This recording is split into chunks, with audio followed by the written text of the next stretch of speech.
Attention, ne fais pas de porc sans regarder cette vidéo avant. J'ai ici 1 kg de viande de porc. J'ai utilisé un bout de ficelle pour maintenir la viande coincée dans le couvercle de cette casserole avec de l'eau chaude. Je vais laisser cuire pendant 15 minutes. Ensuite, je vais transférer dans un autre récipient et je peux déjà couper en morceaux. Tu vas tomber amoureuse du résultat, c'est parfait à la fin.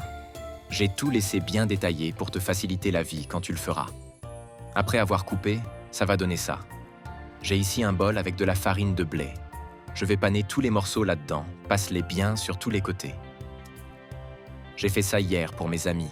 Ils ont tellement aimé qu'ils me suppliaient de venir ici te montrer comment faire.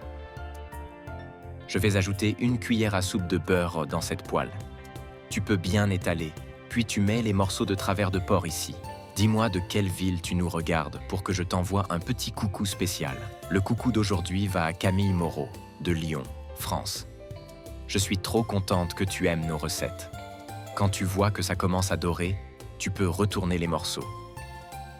Je parie que tu trouves ça super facile. Même si t'as pas l'habitude de cuisiner, tu peux le faire. Après avoir fait frire, tu peux réserver tous les morceaux.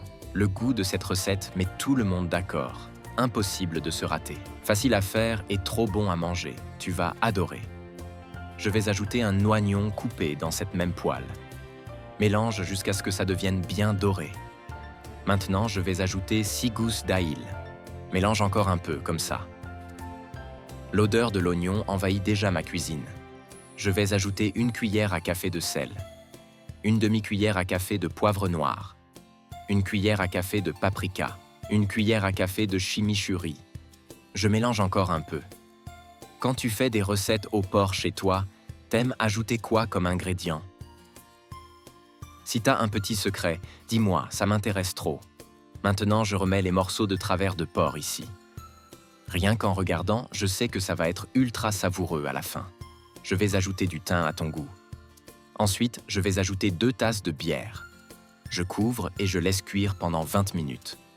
Pour booster encore plus le goût, je vais étaler 1 demi-tasse de sauce tomate. Tu peux utiliser 1 cuillère pour bien répartir. Ces ingrédients ensemble, c'est une explosion de saveurs. Tout le monde va kiffer. Je termine en ajoutant un peu de ciboulette. Regarde-moi ça, c'est canon. Cette recette est magnifique sur la table, parfaite pour impressionner des invités. Maintenant, il n'y a plus qu'à servir dans une assiette et profiter. L'odeur de cette recette va envahir toute ta maison.